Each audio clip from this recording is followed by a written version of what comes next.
1절에서 이스라엘 사람들이 모압 여자들과 함께 음행을 했다라고 합니다. 자기들이 우상을 섬기는데 초청을 한 겁니다. 거기에 따라가서는요, 바알볼 우상을 섬깁니다. 바알볼이라는 것은 부올의 바알이라는 겁니다.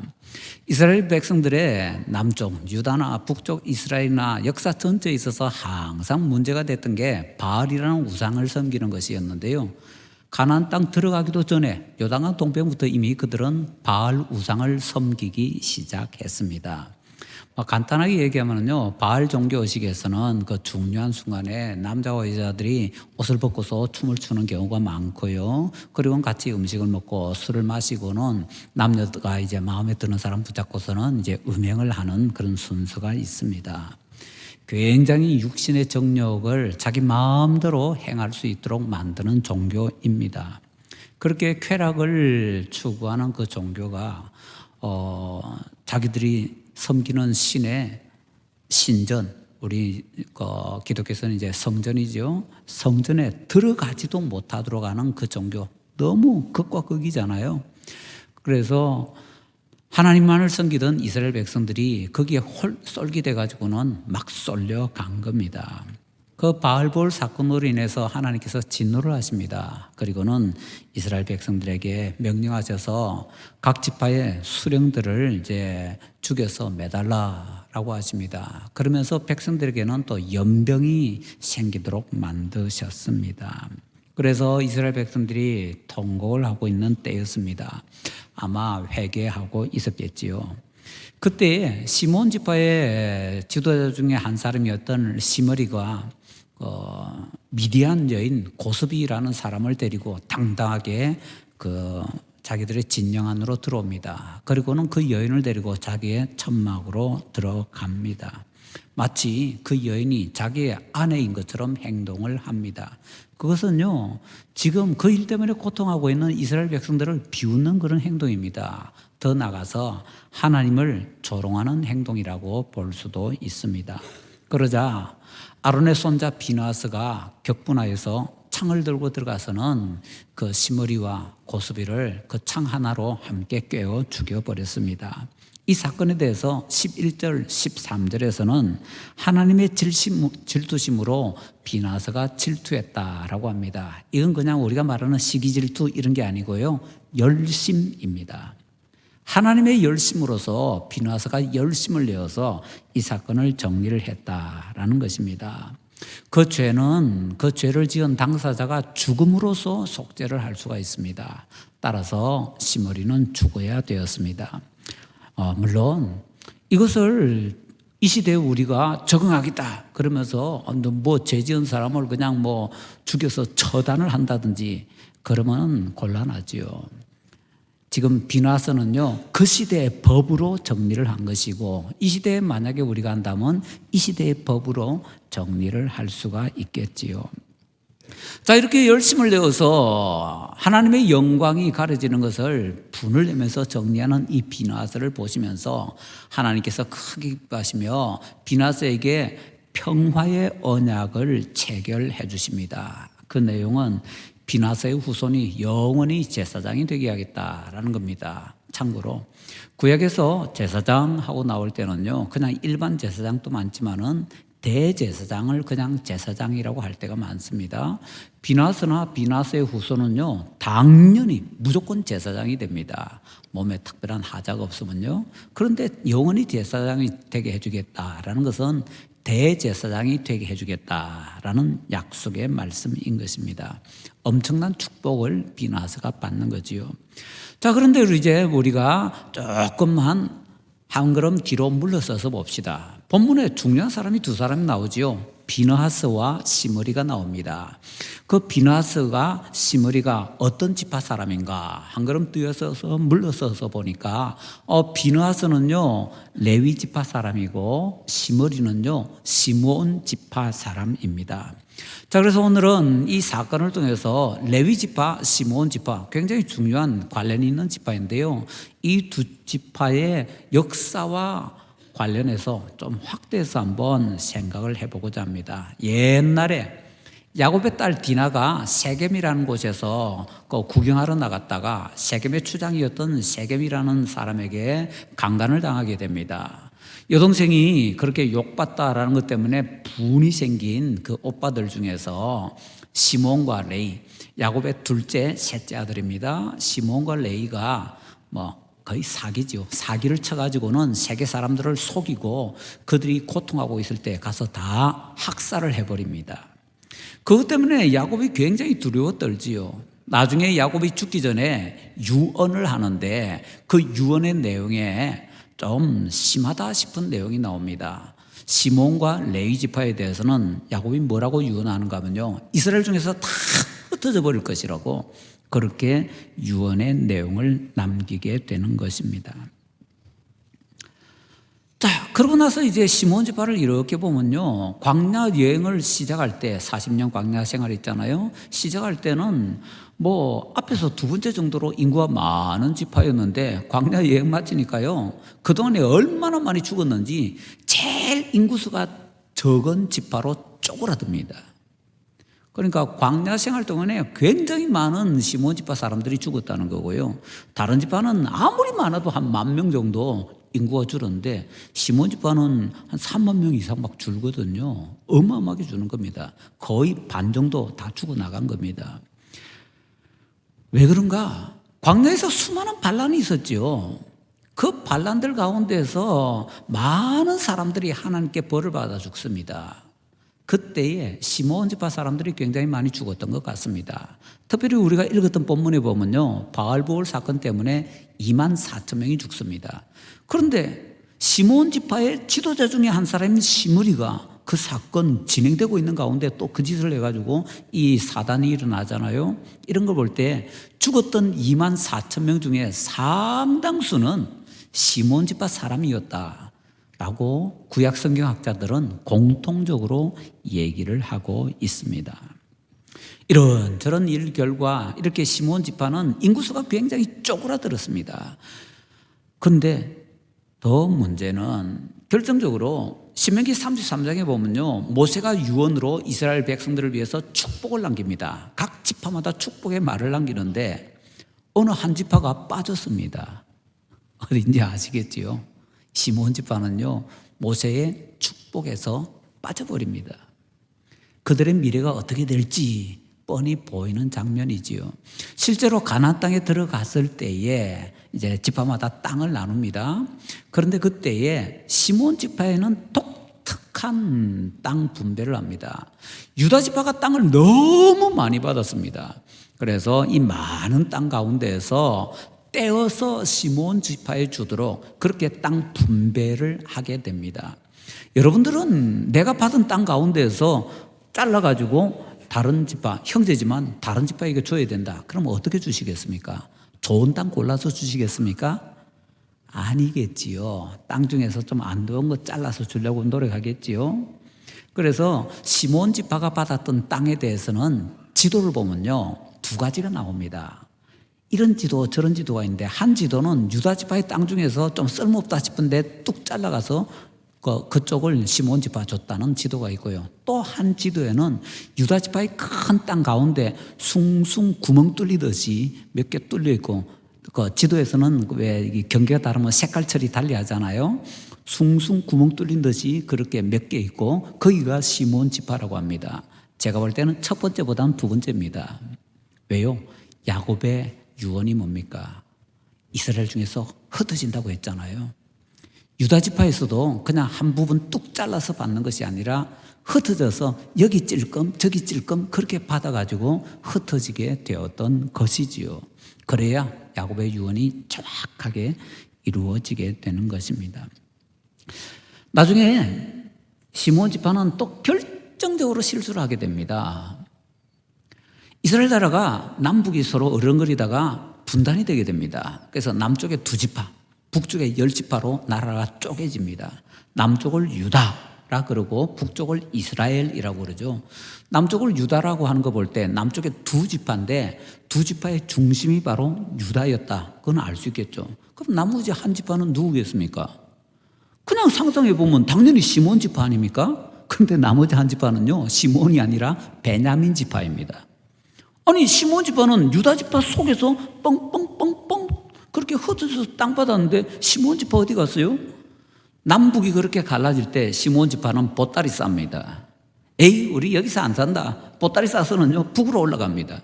그래서 남쪽 유다 지파는요, 유다와 베냐민 두 지파가 유다 나라를 이루게 되고요. 북쪽에는 나머지 9지파하고 이 올라갔던 시몬 지파가 함께 구성해서 10지파를 이루게 되는 것입니다. 물론 그 다음 결과는 어떻게 됐을까요?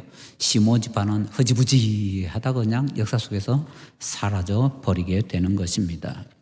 야곱이 했던 유언의 그 예언이 철저하게 문자 그대로 이루어집니다. 시몬 지파는 저주를 받아서 그냥 끝장나버리는 그러한 모습을 보여주고 있는 것입니다. 자, 그런데 시몬 지파는 왜 그렇게 됐나 보니까요, 계속 범죄를 하면서 앞장서기도 하고 뒤따르기도 하면서 범죄를 하면서 계속 그렇게 하니까, 그러면서 잘못된 그런 결정만 골라서 하고 그렇게 하다 보니까 끝장나버리는데, 똑같이 이스라엘 가운데 흩어지게 되었다라는 저주를 받았던 레위 지파는 어떻게 되었습니까? 오히려 레위 지파는요, 시몬 지파와 비슷하게 가는 것 같지만 정반대의 길로 걸어가게 됩니다. 여러 가지 많은 것이 있지만은요, 시간 관계상 우리가 신경 안 쓰는 것만 한번 살펴보겠습니다. 레위 지파가 어떻게 그렇게 똑같이 흩어지지만 축복이 이루어갈 수 있었는가? 가장 큰 비결 중에 하나는요, 평소에 우리가 전혀 생각하지 않는 엉뚱한 곳에 있습니다. 이스라엘 백성들이 애굽에서 이제 노예 생활을 하면서 신음을 합니다. 그때 하나님께 기도하죠. 제발 좀 살려달라고, 도와달라고. 그래서 하나님께서 그들의 신음 소리를 듣고서 응답해 주십니다. 그래서 출애굽 시켜주시는 거지요. 그런데 그렇게 출애굽하는 과정 여러분들 아시죠? 애굽의 바로가 태어나는 남자애들마다 다 죽여버리게 합니다. 그런데 어떤 부부가 아이를 낳았는데 보통 아이가 아니에요. 하나님께서 이 아이를 굉장히 귀하게 쓰실 것 같아요. 그래서 목숨 걸고 그 아이를 몰래 키우잖아요. 그 목숨 걸었던 사람이 누굽니까? 아므람과 요게벳입니다. 그들이 어느 지파 사람입니까? 레위 지파 사람입니다. 애가 너무 커서 이제 울음소리가 너무 밖으로 튀어나오고 하니까 안 되겠다. 그래서 이 애를 이제 어디 강가에다가 버리고 누가 애를 데리고 와서 키우게끔 하는데, 그때에 또 목숨 걸고 쫓아가가지고는 공주 앞에까지 가서 내가 유모 데려다 줄까요? 하면서 했던 사람이 미리암이 어느 지파입니까? 레위 지파입니다. 결국에는 이스라엘의 구원자를 위해서 준비했던 지파가 레위 지파고요, 이스라엘의 구원자가 나온 지파도 레위 지파입니다. 레위 지파에 헌신이 없었더라면요, 출애굽 없습니다. 결정적인 역할을 한 것은 바로 레위 지파입니다. 근데 그 레위 지파는요, 인구수가 굉장히 적은, 다른 지파하고 비교해서 비교도 안 되는 아주 적은 그런 지파였거든요. 그런데 그 지파에서 그렇게 헌신을 해서 놀랍게도 출애굽의 가장 중요한 그런 기초를 만들고, 그것을 통해서 이스라엘이 출애굽해서 나올 수 있었더라는 거죠. 이게 바로 레위 지파의 헌신입니다. 그러면서 레위 지파는 이제 아론과 모세도 이스라엘의 지도자로 세워졌는데, 그 사람들도 또 레위 지파잖아요. 그래서 이 레위 지파는 하나님께 특별한 지파로 이제 부르심을 받게 되지요. 자, 레위 지파에 대해서 우리가 조금만 더 보십시다. 하나님께서 이렇게 훌륭하게 헌신하고 있는 레위 지파를 기뻐하사 특별 대우를 하십니다. 그 특별 대우하신 것을 이렇게 보면요, 역대하 23장 6절에 보면 이런 표현이 나옵니다. 제사장들과 수종드는 레위 사람들은 거룩한즉, 이스라엘 백성들이 하나님의 선민, 거룩한 백성이잖아요. 그런데 거룩한 백성들 중에서 더 거룩하다고 합니다. 왜 이스라엘 백성들 중 가운데서 레위 지파는 이렇게 더 거룩해졌죠? 뭔가 그들이 대단해서, 뭔가 그들이 잘해서? 글쎄요, 민수기 3장 12절에서는 우리에게 이렇게 가르쳐줍니다. 보라, 내가 이스라엘 자손 중에서 레위인을 택하여, 하나님께서 거룩하게 만드는 가장 중요한 것은 하나님의 택하심입니다. 하나님의 택하시는데, 그 다음에 어떻게 된가? 이스라엘 자손 중에 태를 열어 태어난 모든 마디를 대신하게 하였은즉 레위는 내 것이라. 하나님께서 택하셨는데 하나님의 것, 하나님의 소유로 택하시면 거룩해지고 더 거룩해집니다. 하나님께서 택하시면 거룩, 그 다음에 하나님께서 내 거야 하면 더 거룩해지는 겁니다. 그렇게 이스라엘 백성들 가운데에서 레위 지파는요, 거룩한 사람들 중에서 더 거룩해지고 더 거룩해졌더라라는 것입니다. 선택으로 거룩해지고 하나님의 소유가 되어서 거룩해진 것입니다. 자, 이렇게 레위 지파가 이스라엘 민족 가운데서도 독특한 위치를 차지하게 되는 것을 말라기 2장 4절에서는 레위 언약이라고 합니다. 자, 레위인들은 이렇게 레위 언약을 통해서 하나님의 독특한 지파가 되었습니다. 그것에 대해서 우리는 조금만 더 들어가야 됩니다. 지금 우리가 민수기 펴놨으니까 민수기 8장으로 한번 가볼까요? 민수기 8장 9절부터 11절 말씀, 9절부터 11절 말씀 읽으면서 뭔가 조금 어색하다 싶은데 반복되는 단어들이 나옵니다. 그게 뭔지 한번 살펴봐 주시기 바랍니다. 9절부터 11절 우리 같이 합독하시겠습니다. 레위인을 회막 앞에 나오게 하고 이스라엘 자손의 온 회중을 모으고 레위인을 여호와 앞에 나오게 하고 이스라엘 자손이 그들에게 안수하게 한 후에 아론이 이스라엘 자손을 위하여 레위인을 흔들어 바치는 제물로 여호와 앞에 드릴지니 이는 그들에게 여호와께 봉사하게 하기 위함이라. 아멘. 레위인을 제물로 바친다고 하니까 죽여서, 그게 아니고요. 이렇게 사람을 하나님께 드릴 때는 거제로 드립니다. 거제는요, 아래 위로 흔드는 겁니다. 그냥 죽여서 바치는 것이 아니고 아래 위로 흔들어서 거제로 바치는 겁니다. 아래 위로 흔드는 것은 살린 상태로 있는 거죠. 그래서 이제 하나님 것 되어서 한다라는데 뭐가 반복됩니까? 여기 우리가 읽었던 말씀에서 반복되는 단어가 레위인이라는 단어하고 이스라엘 자손이라는 단어입니다. 몇 번씩 반복되지요. 그 반복되는 것을 가만히 보세요. 이스라엘 자손과 레위인을 구별하고 있습니다. 아니, 레위인도 이스라엘 자손이잖아요. 근데 그 둘을 구별하고 있습니다. 구별 정도가 아니라 아예 칼로 두부 자르듯이 분리하고 있습니다. 그래서 레위는 레위인 따로, 그 다음에 나머지 이스라엘 백성 전체를 이스라엘 자손하고 구별을 하고 있는 것입니다. 이제 이 눈으로 우리 모세오경 창세기부터 시작해서 저 신명기까지요, 특히 출애굽기부터 저 신명기까지 쭉 보다 보면은 이 표현이 굉장히 많이 나옵니다. 이스라엘 자손 레위인 나올 때마다 계속해서 칼로 두부 자르듯이 구분을 하고 있습니다. 구분 정도가 아니라 완전 구별입니다. 하나님께서 레위인이, 이 레위 지파가 이스라엘 자손인데 이스라엘 자손 전체와 구별을 해서 아예 잘라서 따로 대우하시는구나 라는 것을 정확하게 알 수 있습니다.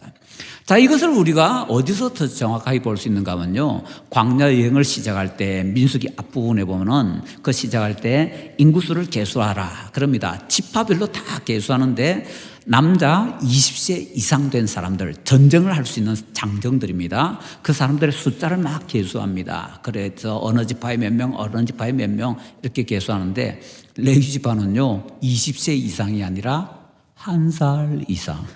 어마어마한 차이지요. 1살 이상을 계수합니다. 뭔가 기준이 다릅니다. 그리고 다른 지파들은 또 20세 이상이, 왜냐하면 전쟁할 수 있는 나이입니다. 그러면은 레위인들이 하나님의 성막에서 봉사를 할 때 그것도 복무, 우리 군대 복무한다 그러잖아요. 복무라는 단어를 씁니다. 레위인들이 복무하는 것은 그러면 다른 지파의 사람들이 전쟁에 복무하는 거하고 똑같으니까 우리 일반적인 생각으로는 몇 살부터 복무하게 하면 됩니까? 20살부터. 나머지 지파들이 전쟁할 수 있는 나이로 20살을 기준으로 하고 20살부터 계수를 했으니까 레위는 1살부터 계수를 했지만은 그래도 봉사를 할 수 있는 나이는 당연히 20살이 되지 않을까라고 생각하는데 레위인들이 봉사할 수 있는 나이는 30살입니다. 왜요? 다르다는 겁니다. 확실하게 구별을 하는 거지요. 나중에는요, 좀 숫자가 모자라서 그랬는지, 할 일이 더 많아져서 그랬는지, 레위인의 봉사할 수 있는 나이를 낮춥니다. 낮출 때 기왕이면은 다른 데하고 똑같이 형평을 맞춰서 20살로 하면 되잖아요. 그게 아니라 25살로 나눕니다. 그게 모세 때 광야에서 일어났던 일입니다. 이게 어떻게 다른가 하면은 나중에 다윗이 죽을 때 유언을 합니다. 이스라엘의 제사장들과 레위들을 반차를 만들라. 그래서 반차를 만드는데 반차를 24개로 만들다 보니까 숫자가 많이 필요해요. 그래서 레위들을 어떻게 정리하는가 하면 20살 이상부터 봉사하도록 나이를 다시 낮춥니다. 다윗 때 가면은요, 20살 이상으로 나이 낮춥니다. 광야에서부터 20살 이상으로 낮추면 됩니다. 그런데 왜 굳이 25으로 할까요? 다르다는 겁니다. 같이 보지 말라는 겁니다. 이스라엘 자손과 레위는 모든 것이 다르기 때문에 함께 묶어서 도매급으로 생각하지 말라라는 말씀입니다. 자, 이 정도로 레위는요, 이스라엘 자손들과 완전히 별개로 취급을 받는 하나님의 소유가 됩니다. 그래서 이 레위인들이 이제 자기들이 그렇게 부르심을 받았다라는 것을 알고서 조심을 합니다. 나머지 이스라엘 백성들도 거룩한 사람들이지만 자기들은 더 거룩하게 살기 위해서 조심합니다. 그래서 레위인들은 하나님 앞에 더 열심을 내면서 헌신을 합니다. 그 결과 어떤 일이 벌어집니까? 시내산에서 금송아지 사건이 있지요. 그 금송아지 사건 때 하나님께서 벌을 내리시는데 이제 처벌을 하십니다. 죄를 지었던 사람들을 이제 처형을 하는데 그때 모세가 이렇게 얘기합니다. 여호와의 편에 서고자 하는 사람들은 내 쪽으로 와라. 아무도 안 갑니다. 그런데 어느 지파 한 지파만 우르르 몰려서 모세 쪽으로 갑니다. 그게 레위 지파입니다. 그래서 레위 지파가 칼을 들고는 범죄한 사람들을 하나님의 말씀에 따라 처형을 해나갑니다.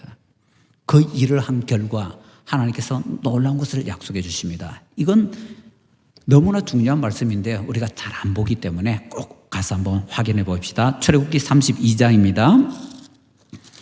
출애굽기 32장 29절 말씀. 출애굽기 32장 29절 말씀 우리 같이 읽겠습니다. 모세가 이르되 각 사람이 자기의 아들과 자기의 형제를 쳤으니 오늘 여호와께 헌신하게 되었느니라. 그가 오늘 너희에게 복을 내리시리라. 아멘. 여기 그가는 여호와께서, 너희는 레위 사람들입니다. 중요한 것은요, 29절 끝에 여호와께서 레위 사람들에게 복을 내리신다고 약속의 말씀을 주십니다. 특별하게 이렇게 약속하실 정도면 대단한 복일 겁니다. 근데 그 복이 뭐였죠? 아무도 모릅니다. 말만 해놓고 하나님께서 복을 안 주신 것처럼 보입니다. 그런데 하나님께서 말로만 하고 실제로 안 주셨을까요? 그렇지 않다라는 것을 오늘 우리가 지금 살펴보고 있는 것입니다. 하나님께서는 이스라엘 백성들 가운데서 특히 레위인들에게 놀라운 복을 주십니다. 그것을 한번 추적해 가봅시다. 이스라엘 백성들이 애굽에서 나온 지 한 2년 뒤에 가데스라는 곳에 도착합니다. 가나안 땅의 가장 남쪽입니다. 근데 거기서 정탐꾼 보냈다가 정탐꾼의 보고를 듣고는 왜 우리를 죽게 하라고 여기로 데려왔냐고 쌩 난리를 쳐서 하나님께서 벌을 내리시죠. 너희들은 들어갈 자격이 없다. 뒤로 돌아가라. 그래서 광야를 방황하게 하십니다. 그러면서 그들에게 벌을 내리시죠. 너희들 가운데 계수된 사람들은 가나안 땅에 못 들어간다. 예외 딱 2사람. 우리가 아는 것처럼 여호수아와 갈렙 2사람 위에는 아무도 못 들어간다. 그래서 못 들어갔습니다. 근데 그때 벌을 주시는 하나님의 심정을 우리가 읽어야 됩니다. 너희들이 정탐한 날짜가 40일인데 그 하루를 1년으로 해서 40년 동안 방황해라. 그러면서 하나님께서 뭐라고 하시는가 하면 지금까지 애굽에서 나와서 2년 동안 너희가 어디 방황했으니까 그 2년은 빼줄게. 그래서 사실은 38년 동안 방황하는 겁니다. 앞에 2년을 붙여서. 그럼 원래 40년을 방황해야 되는데 앞에 2년 빼주는 건 뭐죠? 하나님의 은혜입니다. 여기서 우리는 뭘 느껴야 되는가 하면요, 하나님의 마음을 느껴야 됩니다. 벌을 주시면서도 어떻게 하면은 은혜를 줄 수 있을까? 애를 맴매를 하면서도 어떻게 하면 좀 살살 때리면서도 애에게 마음의 교훈을 줄 수 있을까? 하나님에게 그 아버지 마음이 있는 겁니다. 하나님께서 그렇게 하시면서 40년 동안 광야에서 방황하는 가운데 그 세대 사람들이 다 죽고 새로운 세대가 가나안 땅에 들어가는데 예외 딱 두 사람, 여호수아와 갈렙 두 사람이 이제 가나안 땅에 들어가게 되는 것입니다. 자, 그런데 우리가 전혀 하지 않는 이 질문을 한번 더 적어보십시다. 아까 우리가 봤던 것처럼 이스라엘 자손과 레위는 하나님께서 구별 정도가 아니라 아예 분리시키셨습니다.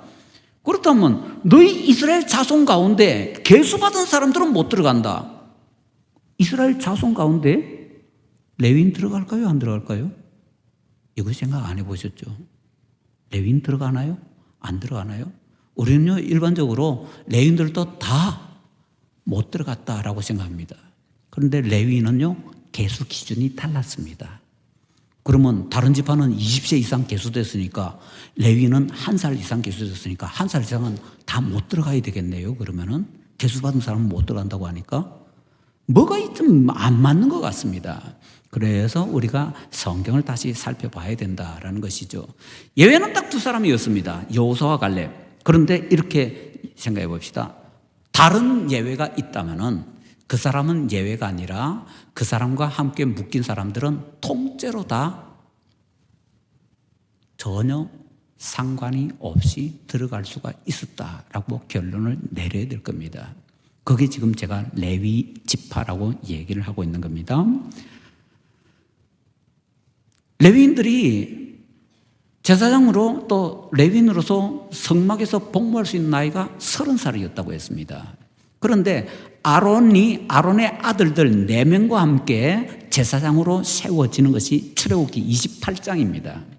출애굽기 28장 1절에서 아론의 아들 4명이 함께 제사장으로 세워지는데 당연히 그 4명은 30살이 넘습니다.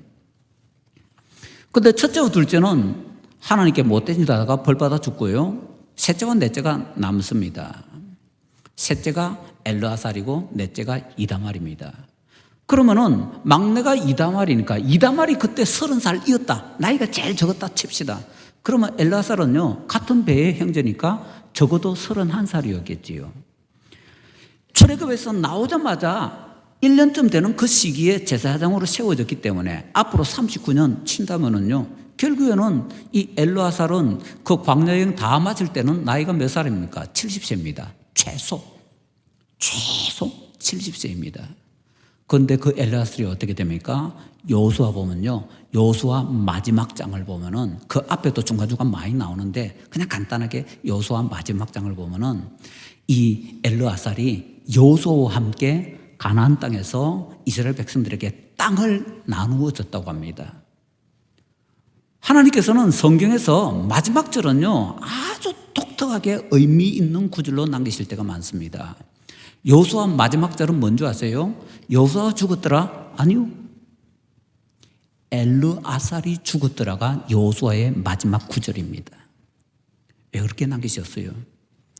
레위인 엘르아살 70세가 넘었는데도 가나안 땅 들어갔다는 겁니다. 오랫동안 여호수아 죽을 때까지 살고 여호수아 죽고 나서 엘르아살이 죽었다는 겁니다. 그럼 나왔죠. 광야에서 있던 사람들 아무리 다 따져도 60세 이상은 여호수아와 갈렙 외에는 아무도 못 들어가야 됩니다. 그런데 엘르아살은 들어갔습니다. 만약에 이것이 그냥 다른 특별한 예외였다고 하면 하나님의 말씀은 다 거짓말이 됩니다.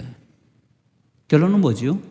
엘르아살만 아니라 레위인 전체가 들어갈 수 있었고, 그래서 엘르아살이 들어간 것에 대해서는 아무 얘기할 필요가 없다라는 겁니다. 레위인들은 들어갔습니다. 다시 한번 정리해 볼까요? 시내산에서 하나님께서 레위인에게 특별한 복을 준다고 약속해 주셨습니다. 그 복이 뭐죠? 이 복입니다. 다른 지파 사람들은 다 못 들어가도 레위 지파 사람들은 가나안 땅에 들어갈 수 있는 복, 바로 이 복을 하나님께서 놀랍게도 레위 지파에게 허락을 해 주셨던 겁니다. 그럼 이제 마지막으로 정리합시다. 그래서 어쩌다 말이냐? 거기 나하고 뭔 상관인데? 상관이 있습니다. 어느 정도로요? 우리 얘기입니다. 우리 얘기. 어느 정도로 우리 얘기인가라는 것을 한번 볼까요? 베드로전서 2장 9절에 이런 말씀이 있습니다. 그러나 너희는, 우리 신자들은 택하신 족속이요, 택하신, 우리가 살펴봤습니다. 왕같은 제사장들이요, 제사장 살펴봤습니다. 레위인, 거룩한 나라요, 거룩함, 그의 소유관 된 백성이니. 뭐죠? 이 단어들이 통째가 다 지금 우리가 살펴봤던 레위인에 관한 말씀들이잖아요. 레위인 중에서도 더 뺀 제사장들에 관한 말씀이잖아요. 결국 뭡니까? 우리가 이 시대의 레위인이라는 겁니다. 우리가 이 시대의 제사장이라는 겁니다.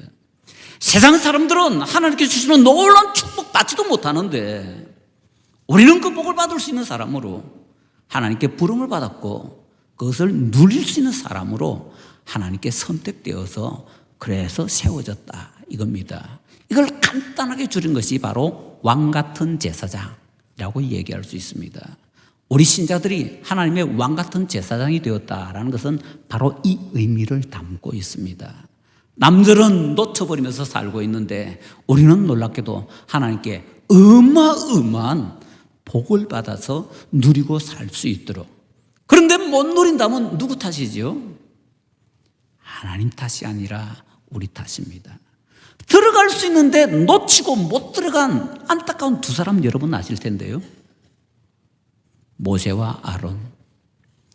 가데스에서 하나님께서 바위를 명령해서 물을 내라 하시는데 바위를 2번씩 때리면서 우리가 너희를 위하여 물을 내랴, 교만하게 했지요. 그래서 하나님께서 모세와 아론에게 말씀하시지요. 너희들의 그 불순종, 그 불신앙 때문에 너희들은 못 들어간다. 그 말씀이 이제 이해되시죠? 원래 들어갈 수 있었습니다. 레위인이기 때문에. 그러나 그 불순종으로 그들은 그 놀라운 은혜를 놓쳐버리게 되었더라라는 것입니다.